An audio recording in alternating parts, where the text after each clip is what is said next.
Hello, friends, and welcome to Kiki's Keys. We're already dancing over here in our seats for today's show. So welcome, everyone, to Kiki's Keys to Unlocking Your Best Life.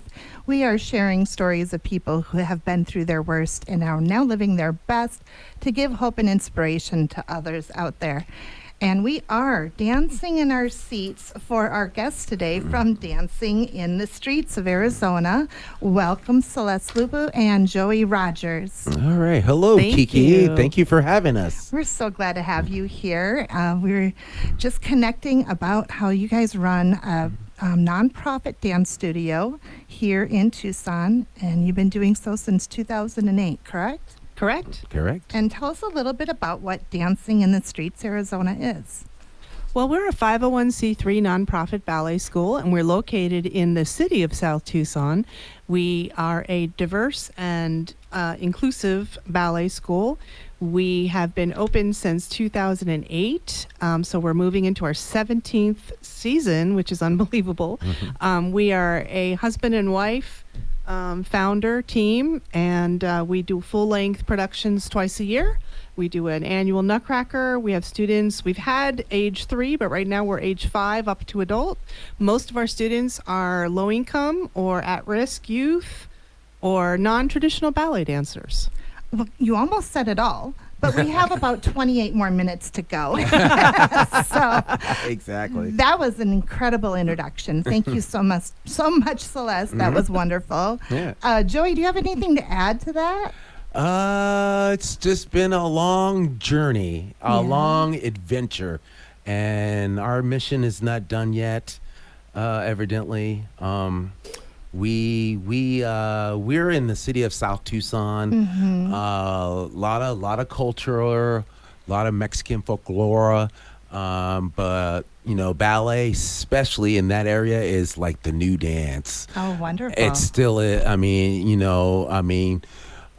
teaching ballet in that area has been a very Challenging. Yeah, that's the word, challenge. I'm It's been sure a it great comes- opportunity to introduce a new audience to ballet. Correct. So many cultures have this preconceived notion of what they think ballet is, or there's a lot of anxiety. Oh my goodness, that's the European piece of dance that we can't do. It's pushing us down. But we have been educating that ballet is a technique and dance is universal. It's a language that everyone can do, no matter what you look like, no matter Who you your are. age, socioeconomic level. Ballet, plie is a plie is a plie.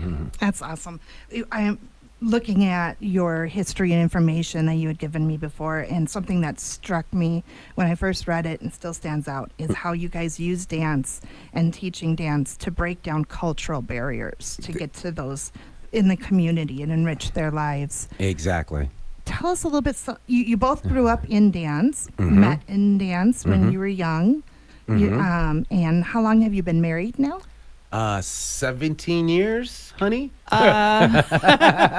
Well, we got married just before we opened up in 2008, so we're 16 years. Actually, our startup money came from our wedding gifts. Joey and I met in ballet school as teenagers, and of course, he had to find some other ballerinas during that time period. We went off and separated, but we kept in contact with each other.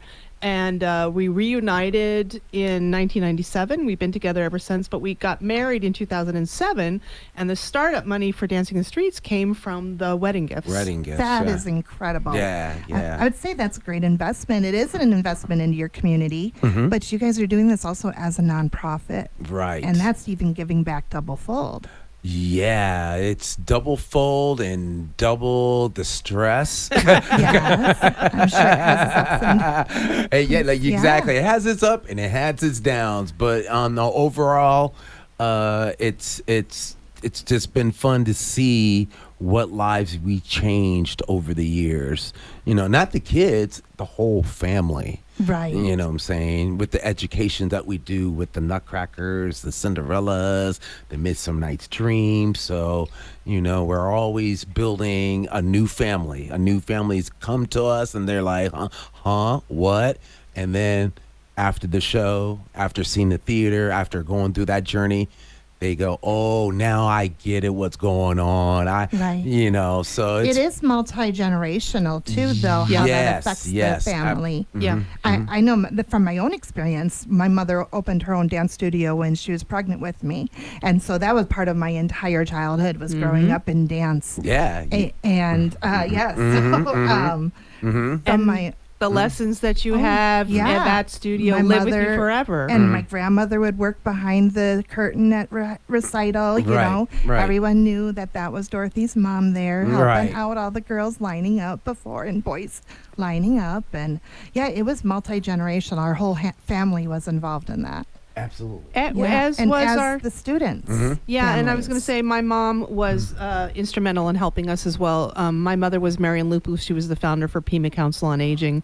And after she retired in her encore career, she became our board president. founding board president. She knew everybody in this town, so knew everybody. She helped us a great deal, and it was a great Right. loss when she passed in 2016 for us. So it's literally just my husband and I, and like you said, So it's another journey for us. It is. we have a army of volunteer parents, but every 4 years, we kind of cycle over again because they go on. The kids grow up, after a certain time, and they just, they outgrow us. That's just to be expected. So, but We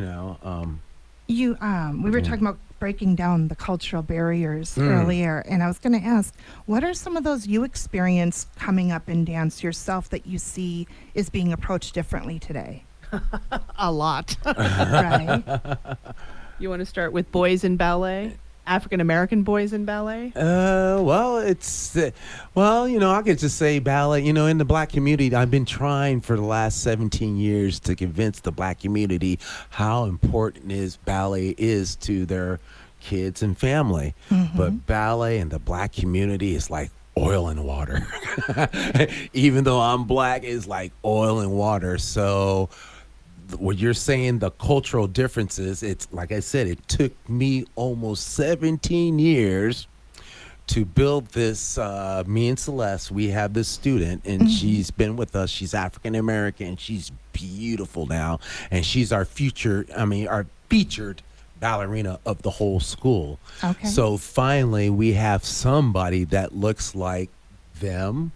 That's Like others that's the in whole that community. Well, that's the whole thing with the black community. It's like if they don't see themselves somewhere or like up on stage, they'll go, that's not for me because that's the wrong color, and so on and so on and so on. So finally, me and Celeste worked 17 years, and we got an African American ballet couple, and they're still talking about it. That's incredible. Well, That black kid is still talking about it. This summer, we teamed up with the Juneteenth Committee, and we presented the Cinderella Ballet for the first time in Tucson and maybe even Arizona. We had 2 African American classical ballet dancers in the leading roles. Right. So Right. we had Ethan Price from Ballet Arizona, a professional dancer with them that came down and played the role of the prince. And we Prince. featured our own Kayla Stoglin. And so although we have lots of diversity in students, for the younger ones to see a featured role, the Sugar Plum Fairy or Cinderella in the diverse nature was new. Right. That's the thing is we always have all the kids are looking up to that level. So we have the professionals, we have our students, the old senior students, middle students, and babies. And so each generation of class is looking up to the next one. To the next generation. Absolutely. Yeah. Right. And that's one way you break down cultural barriers, just being inclusive and saying, come work backstage. Seeing someone that they see that looks like me. Correct. I would feel comfortable because I wouldn't feel like I'm the one out. Exactly. Right. And then when we include the wheelchair girls, oh my God. Well, that's what I was just going to bring up. In addition to that, that's another when journey. those princesses came out, they had, was it 3 or 4 in wheelchairs I at the think there Nutcracker? were. Did you come to the Nutcracker? Yeah, the Nutcracker I think it was, last We had year. four Four of this them, yeah. last December, Yeah, it but was 4. that waxes and wanes too. We've Yeah. had one, our very, very first autistic girl came in, and Desi way long time ago, and she was very authority defiant, and we didn't Very even quiet. know. Well, she No, she couldn't was- speak. She couldn't, with autism, a lot of kids can't speak or Right. or express themselves in a way. And her mom, where I was like, well, let's see what we can do. Right. And she kept on coming back 1 year, third year, fourth year. Then the mother's like going, now, Joey, she talks so much because of you. That's, Well, You made her, she opened our eyes up. Joey and I are ballet teachers, and we don't have any specific training to deal with, at special needs kids. Correct. But we talked to her mother, and she said, just treat her like everybody else. And that's what we do. That's is what we we don't do. separate the kids in one class. The whole point of being inclusive is that the point of being inclusive, sorry. Yeah. the point that they get a chance to, the non-wheelchair dancers get a chance to just treat them as normal people. The wheelchairs are their legs. They don't make Absolutely. them any different. And that's their accommodation so that they could be part of the dance as well. That's awesome. So Absolutely. we're going to take a break pretty soon here. Before we go, I do want to say you guys are having your Nutcracker Ballet coming up for the year of 2024 on December 1st and December 22nd. Tickets are now available. So if you go to Kiki's Keys on Facebook, I shared their flyer, and we will share it again later. Tickets are available? Is that what this is? Well, we got a okay. link. All right, cool. All right. Good We're job, going to go to Celeste. break, and we'll be right back after this. We are turning L's into lessons and talking about dance lessons here on Kiki's Keys to Unlocking Your Best Life, sharing stories of people who've been through their worst and now living their best. I have two wonderful people here in Tucson that are living their best and paying it forward in founding and operating the Dancing in the Streets, Arizona dance studio in South Tucson. Welcome back, guys. Hey, thank you. Thank you so much for having us again. We Absolutely. really appreciate it. Let's Yeah. tell people how they can find your website or get a hold of you. Well, our website is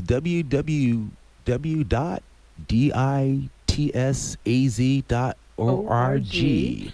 Dits as. Phone number is 520-607-8750. And you can also reach us on our Facebook page, Dancing in the Streets AZ.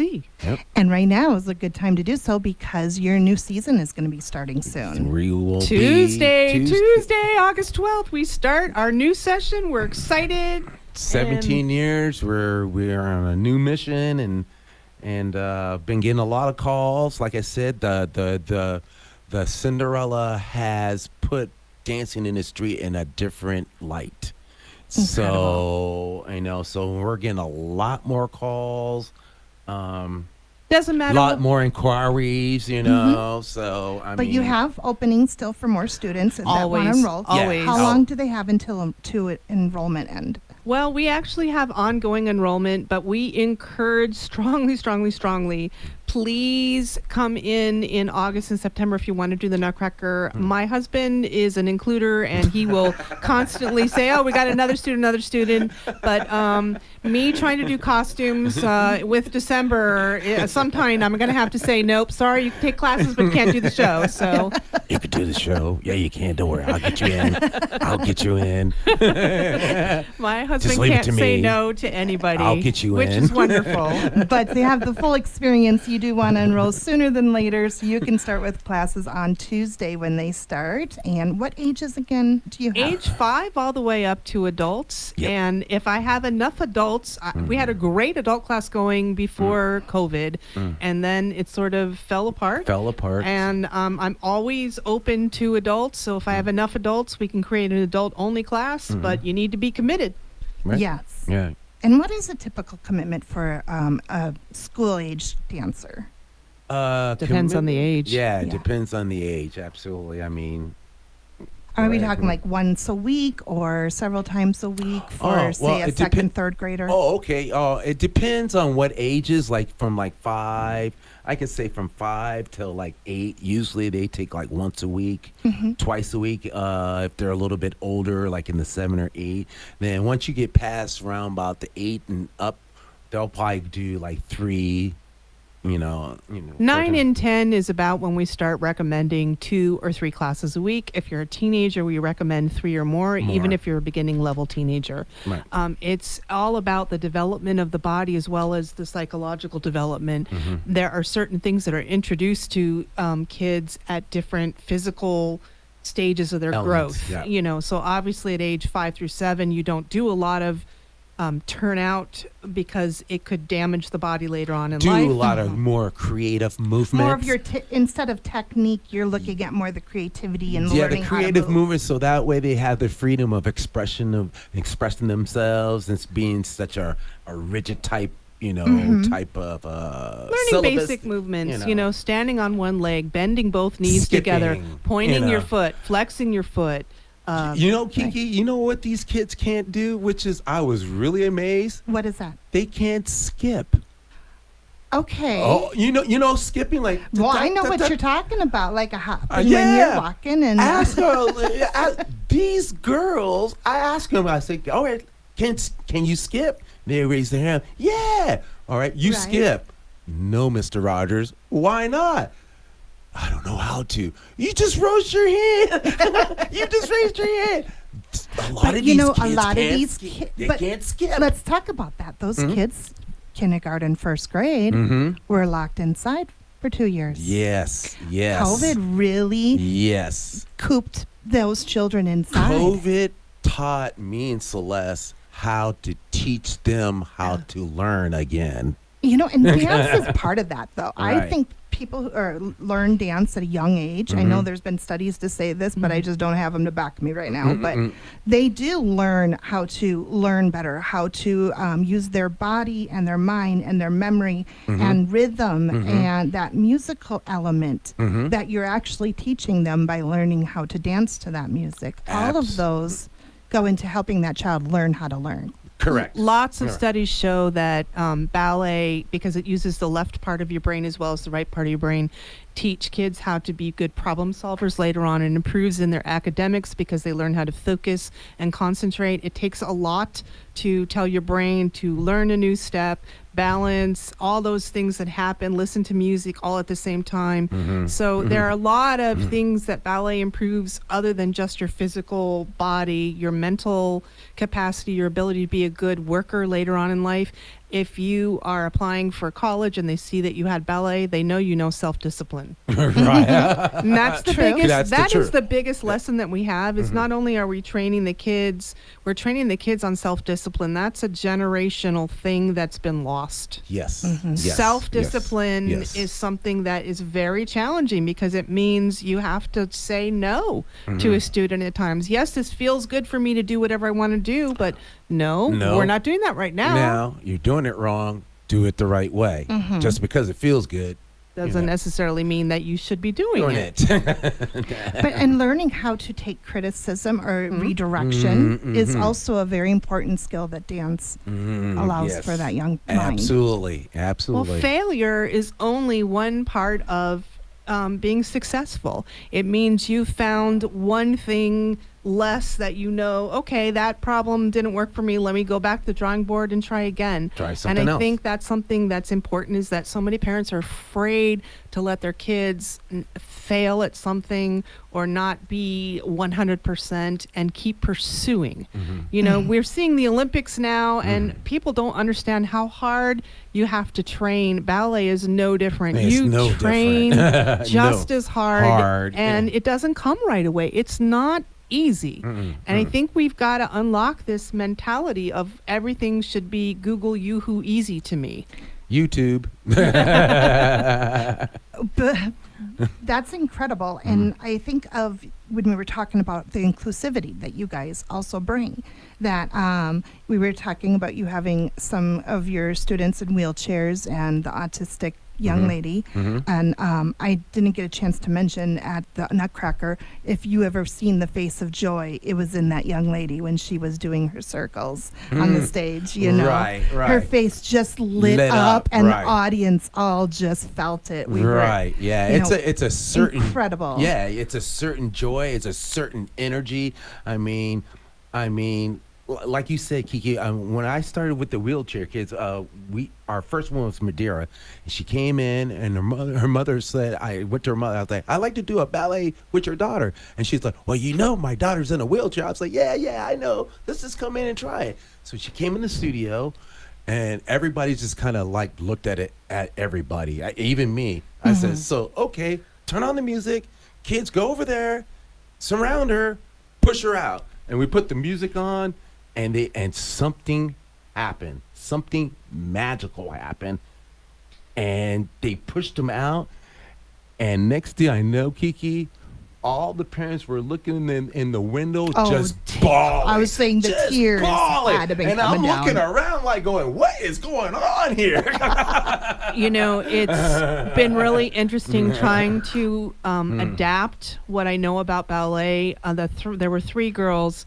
Jamie Verpack has been amazing. That's their mother. She has been bringing them as long as the girls want to dance. She brings them. Faithfully, yeah. And that is a commitment on mom to do Oh, something. yeah. big Yeah. commitment. Huge. She's like a Superman mom. Oh, she's incredible. You know what she does with those three is just it's incredible. And to I'm me. trying my hardest to choreograph so that they feel comfortable. Yeah. And so I used my office chair on wheels to sort of rethink how am I going to choreograph this for these girls. But it's so worth it. It's teaching us as well as it's teaching them. Yes, Well, absolutely. thank you so much for what you guys are doing in our community. Thank you for the commitment that you two have given to these young lives and these families. And again, if you want to check out their website, that is www.ditsaz.org. And their phone number is 520-607-8750. 8750. There you go. There we go. Absolutely. The Nutcracker Ballet is going to be on December 21st and 22nd. Temple of Music and Art. Yeah. And definitely go see it. And if you know someone that would enjoy ballet classes, check out Dancing in the Streets. And thank you guys so much for being here. Thank you so much, Kiki, thank for you for inviting having for us. having us again. This went by too fast. Yeah, It it does. did. It does. It does. And thank you to our sponsors. So definitely give them some love if you're listening out there.